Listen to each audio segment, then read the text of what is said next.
자, 이제 12월도 얼마 안 남았습니다. 우리가 기쁘고 감사하고 차고 넘치는 내일의 희망 소망 안고 또 출발 전진하는 모든 주님의 아름다운 백성들 되시기를 주님의 이름으로 축복합니다. 아멘. 오늘의 은혜 받으신 말씀은 마태복음 23장 27절에서 28절의 말씀으로 시작하겠습니다. 화 있을진저 외식하는 서기관들과 바리새인들이여 회칠한 무덤 같으니 겉으로는 아름답게 보이나 그 안에는 죽은 사람의 뼈에 모든 더러운 것이 가득하도다. 이와 같이 너희도 겉으로는 사람에게 옳게 보이되 안으로는 외식과 불법이 가득하도다. 아멘. 아멘. 우리가 이 말씀으로 다시 한번 경각심을 갖고 주님 앞에 기쁨을 드리는 성도 되셔야 될 것 같습니다. 이 말씀을 준비하게 된 동기가 대부분의 사람들의 그 신앙생활을 한 해를 또 보내면서 점검하게 돼요. 또 저 역시도 마찬가지도. 근데 모든 사람이 저와 여러분은 똑같은 생각을 할 것 같아요. 뭐냐? 자기 자신, 내 자신은 참 훌륭한 그리스도인이다. 나는 진짜 하나님의 자녀야. 막 이럴 거예요. 저도 그러거든요. 근데 어쩌면 그게 착각인지도 모릅니다. 그러한 자기 자신을 잘 발견을 해야 될 것 같아요. 이게 내가 내 스스로 내 자신을 알고 있다. 잘 알고 있죠? 누가 잘 알아요? 내 자신이 내가 더 잘 알고 있다. 어떠한 것을 알고 있느냐? 잘 못하고 있는 것. 특히나 그 부분 감춰야 될 부분이 있어요. 그런데 오늘 율법, 우리 성경에 우리 하나님의 말씀으로 가는 그 율법은 우리 개개인 자신이 인정하고 가지만 그 자신의 일에 대해서 스스로 증인이 되도록 허락하지 않습니다. 이게 바로 율법입니다. 규정이 정해져 있죠. 왜 그러느냐? 사람의 감정이 있잖아요. 저와 여러분 감정이 있어요. 근데 이 감정은 우리의 양심을 가립니다. 올바른 양심이 있어서 드러내줘야 되는데 이 감정이 쓱 감춰요. 그리고 본인들 사랑이 있어요. 그 사랑은 내 자신에 관련된 이익 있죠. 그게 다치면 안 돼요. 그게 마이너스 되면 안 돼요. 불이익이 나오면 안 되니까 진실을 왜곡합니다. 결국은 자기애죠. 자기 사랑으로 진실을 왜곡하고 쓱 다듬고 너 잘했어 하고 스스로 쓰다마요. 바로 이러한 것을 자꾸 진실을 왜곡하기 때문에 사람의 마음은 어떻게 돼요?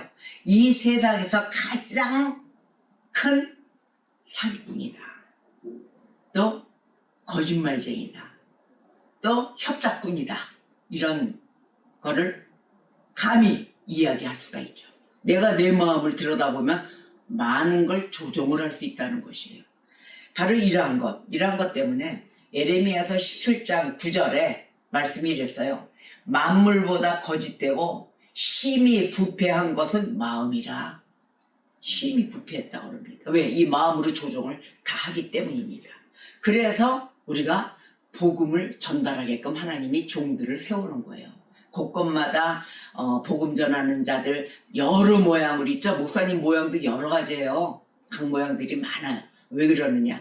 그 모습 그대로 같은 부류들끼리 모여서 은혜 받아야 되니까. 하나님도 다 작전이 있습니다. 다 주인공들을 세워놓기를 똑같은 모양으로 안 세워요. 하나는 한복 입히고 하나는 양복 입히고 하나는 반바지 입히고 여러 가지 모양대로 입혀놓고 세워놓습니다. 분장을 다 시키죠. 바로 이렇게 말씀을 전달하는 목적, 바로 이것은 말씀으로 우리가 드러내져요. 내 자신이 나의 창피한 부분, 나의 잘못된 부분, 거짓된 부분, 또 잘하고 있는 칭찬받는 부분 막 이렇게 드러나는데 만약에 들켰어. 나쁜 게 악한 부분, 범죄한 부분, 바로 그 부분이 말씀으로 인해서 드러날 때는 하나님은요 상한 갈대를 꺾지 않으세요. 그리고 꺼져가는 심지도 끄지 않으십니다. 그 이유는 무엇이냐면은 형식적으로 신앙 고백하는 자들이 있어요. 내용은 이렇게 양심을 다 속이고 다니는 자들인데 바깥으로는 신앙으로 고백하고 온갖 죄는 다 저지르고 다니는 자들, 그 자들을 깨우치게 하기 위함인 것입니다. 그래서 이 복음을 전달하는 거예요. 자, 거짓 신앙자 많죠. 올바른 신앙자다 하면서 즉 이 자들을 뭐라고 얘기했냐면은 자기가 거짓 신앙자인지 모르고 있기 때문에 착각하고 있는 고백자들입니다. 착각하고 있어요. 난 신앙 좋아. 아주 지금까지 잘하고 있어. 바로 이러한 자들의 위험한 상태, 또한 그 위험한 상황, 이것을 드러내는 것이 쉽지 않아요. 상대방의 그 안 된 부분, 그런 경우가 많아요. 저는 이번 주도 봤고 많이들 보고 있어요. 그런데 주님은 뭐라고 얘기하시냐면은 복음을 전달하시면서 그것을 어둠을 떠나가게 하는 역사, 빛으로 확 보내는데 그 어둠이 떠나가야 우리가 살아요. 그래서 마태복음 11장 6절에 주님이 말씀하시기를 누구든지 나로 말미암아 실족하지 아니하는 자는 복이 있도다. 아멘. 그래서 말씀이 있는 거예요. 그 인간 사람이 드러내려고 하면 안 돼요. 그래서 가르치는 사역자들, 목사들 특히나 또 상담받는 자, 이런 자들은 그 자의 허물을 드러내서는 안 돼요. 말씀으로 던져주셔야 됩니다. 주님의 말씀으로 비교해서 내 스스로가, 나의 양심이 발동할 수 있도록 올바른 쪽으로 나의 진실을, 모든 것을 다 밝혀내야 되는데 왜곡하지 않도록 안내해줘야 된다는 것입니다. 그래서 우리에게 주어진 예수 그리스도, 바로 최고의 복입니다. 아멘. 이 복을 놓쳐서는 안 돼요. 말씀에 결실이 없잖아요. 그곳에는 심판만 따릅니다. 네, 심판이에요. 땅 결정했어. 땅 너는 집행유예, 너는 뭐 몇 년형, 징역형 막 이렇게 나오잖아요.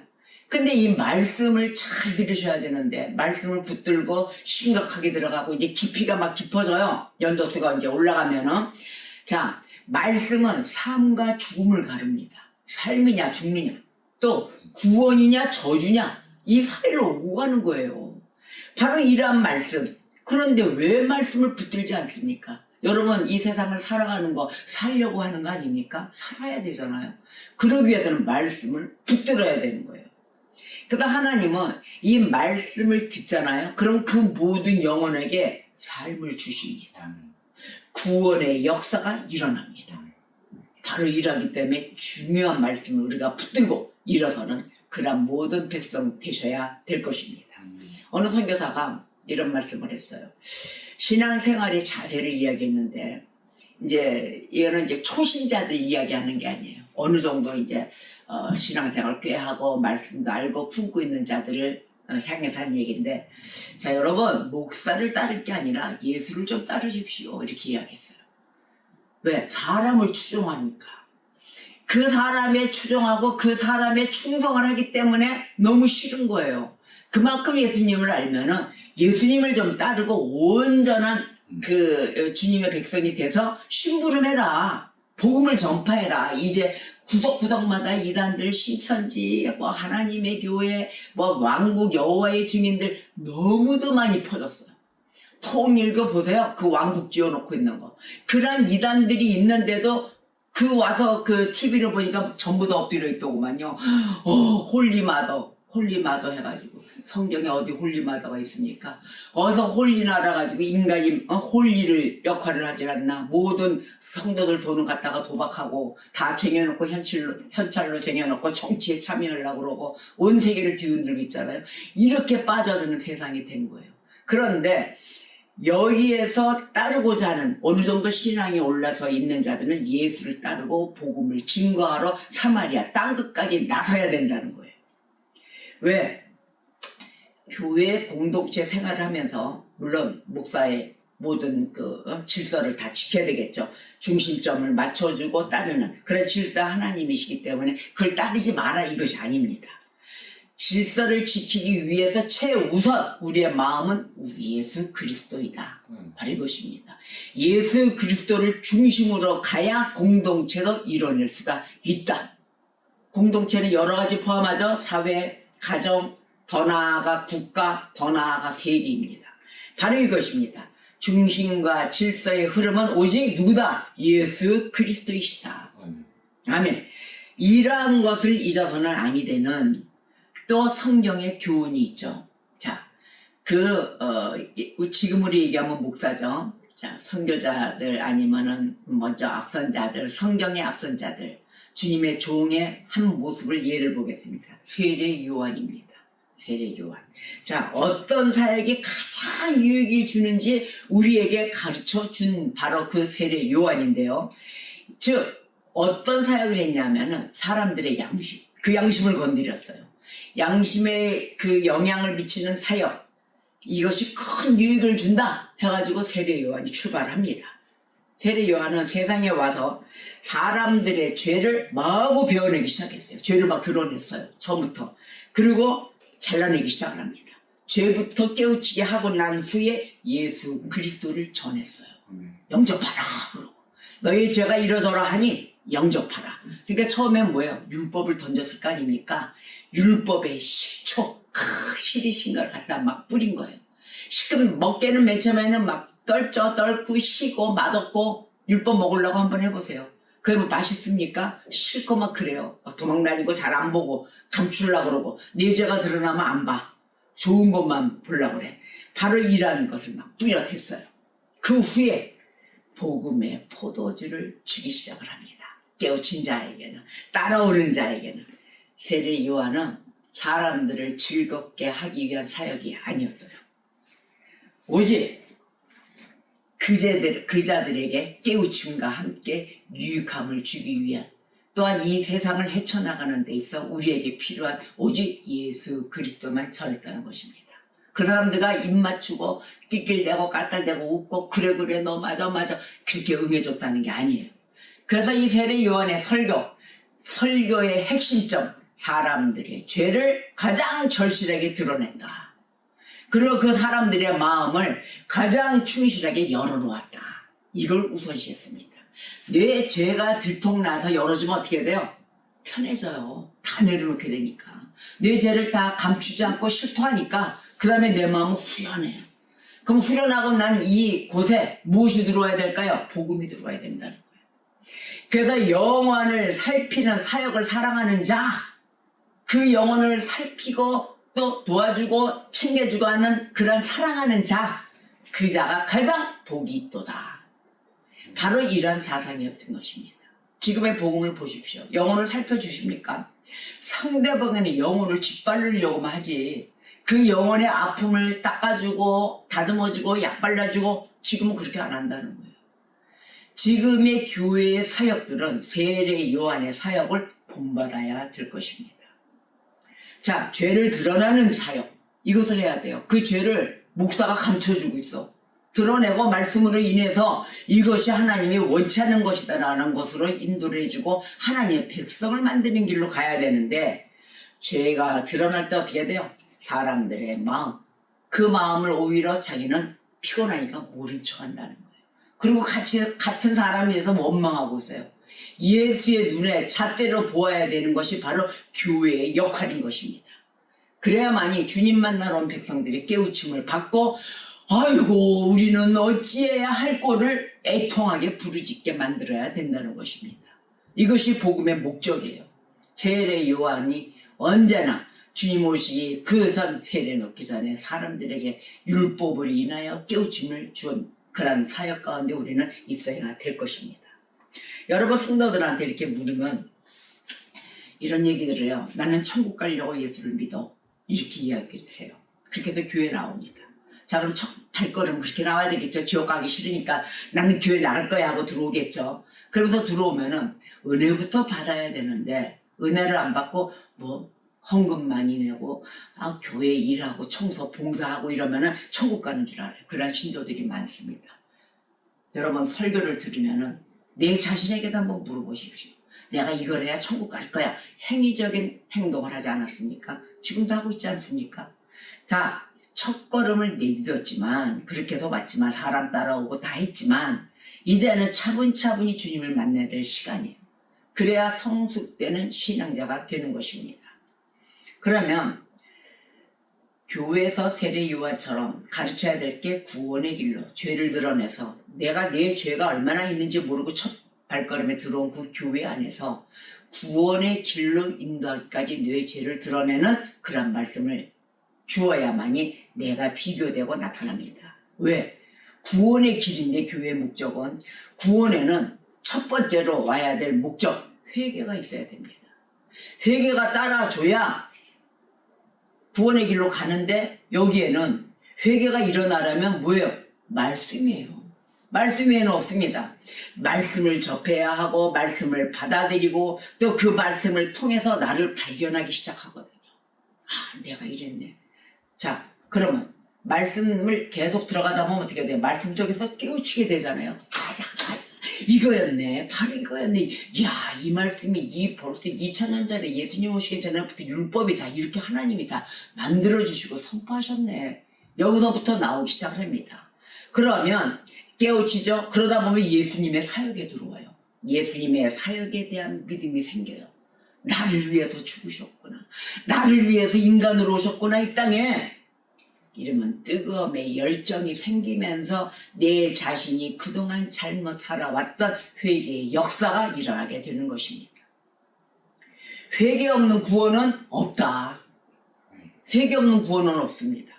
우리가 이런 얘기 하잖아요. 믿음이 없이는 구원 열차 못 타요. 막 이러잖아요. 돈으로도 못 가요. 뭐 이런 찬송 있잖아요. 찬양이 CCM인가 복음성가죠. 믿음 없이는 못 가요. 이 구원 열차를 못 탄다고 하면서 구원 열차를 타려면 복음과 하나님의 말씀, 이런 성경의 말씀을 접하라는데도 안 합니다.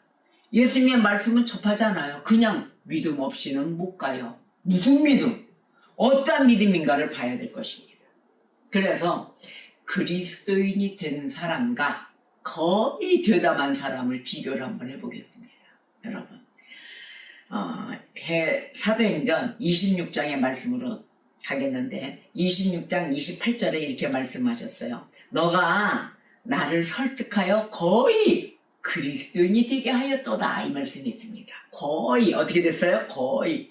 자, 사도행전 26장에는 사도 바울의 그 변증과 호소가 기록되어 있는 장이에요.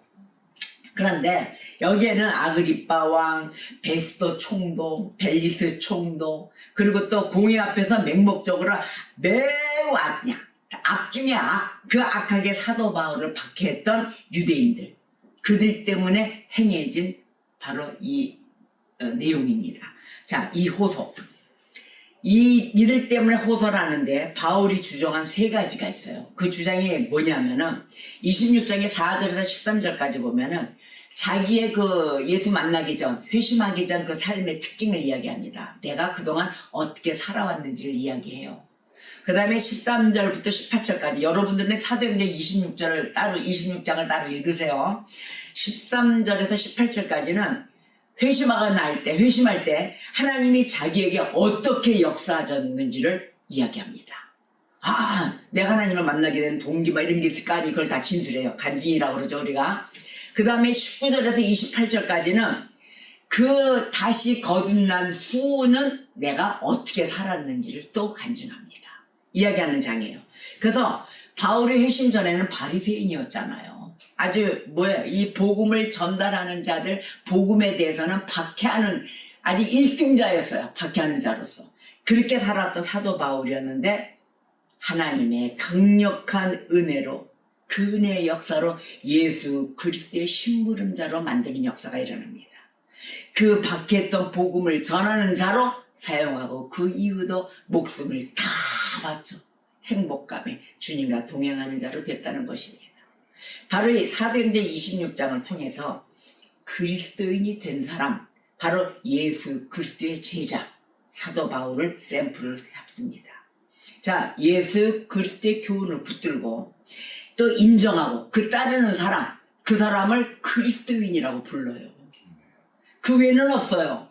더 넓은 의미로 보면은 그리스도께서 육신을 입고 오셨다. 아까 그랬죠? 나를 위해서. 육신을 입고 오셨다라는 그 사실을 고백하는 모든 사람들, 그 사람들은 그리스도인이라고 합니다. 그 정도까지 믿음이 쓴 거예요. 너가 나를 설득하여 거의 그리스도인이 되었다. 바로 이 거의에서 완전한 그리스도인이 되어야 될 것입니다. 자, 그러면 세상에서는 예수를 믿는 자를 다 바보라고 그래요. 그걸 그렇게 넘어가. 그걸 다 때려줘. 근데 그리스도인들은 안 그래요. 그냥 내가 안 때려도 가서 그 시간 되면 깨우치고 오겠지요. 손해를 받아. 자, 바보같이 보이잖아요. 그 세상에서는 그리스도인들을 바보라고 불러요. 그런데 이 바보라고 불리는 그리스도인들은 구원에서는 지혜자가 됩니다.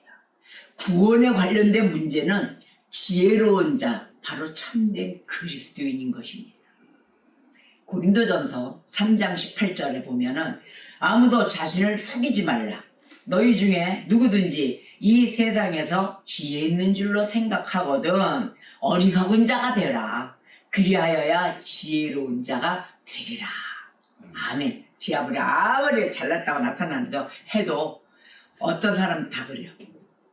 내가 죽고자 하잖아요. 반드시 살아요.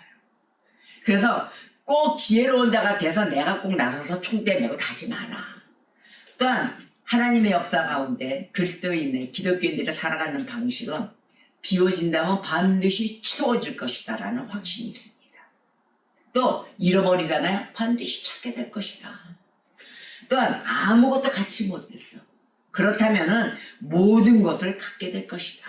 여러분 혹시나 눈이 멀었어요? 반드시 빛이 비추어질 것이다. 눈이 시력이 떨어져요? 반드시 회복될 것이다. 정죄받고 계십니까? 그렇다면 구속을 받게 될 것이다. 하나님 앞에 정죄받는 것이 최고의 복이에요. 주님이 구속시켜버리니까. 너 이리 와라. 죄를 드러내고 깨끗한 것으로. 그래서 여러 가지로 여러분이 바보라면은 그거는 그리스도인일 것입니다. 여러분, 저와 여러분 거의 될 뻔한 그리스도인이 되어서는 안 됩니다. 그것이 아니라 완전히 그리스도인이 되어야 합니다. 지혜로운 구원자가 되어야 되는 것이죠. 그렇죠? 자, 진짜 성도 멸망할 지경에 이르러요. 근데 지옥 근처에도 버려져요. 그럴 수도 있어요. 그러나 끝내 이 진정한 그리스도인은 끝내 영원한 구원을 받게 될 것입니다. 그러나 거의 될 뻔한 죄인들 있잖아요. 거의 될 뻔한 사람들. 그 사람은, 그 가짜는 거의 구원을 받을 지경에까지 도달하지만 마침내 어디로 가요? 멸망할 것입니다. 왜냐? 성도는 이 최악의 경우에는 결국 신자입니다. 진정한 성도입니다. 우리 중에 제일 좋은 말이 뭐예요? 저와 여러분 성도예요. 하나님 앞에 성도예요. 바로 결국 신자가 돼요. 최악의 경우가 되더라도. 그런데 가짜는 아무리 잘해도 결국은 죄인이기 때문에 멸망의 길로 간다는 것입니다. 거의 되어서는 안 되는 거죠. 그래서 오늘 본문 말씀에 회칠한 무덤을 이야기하는 거예요. 다시 한번 볼까요? 마태복음 23장 27절 28절.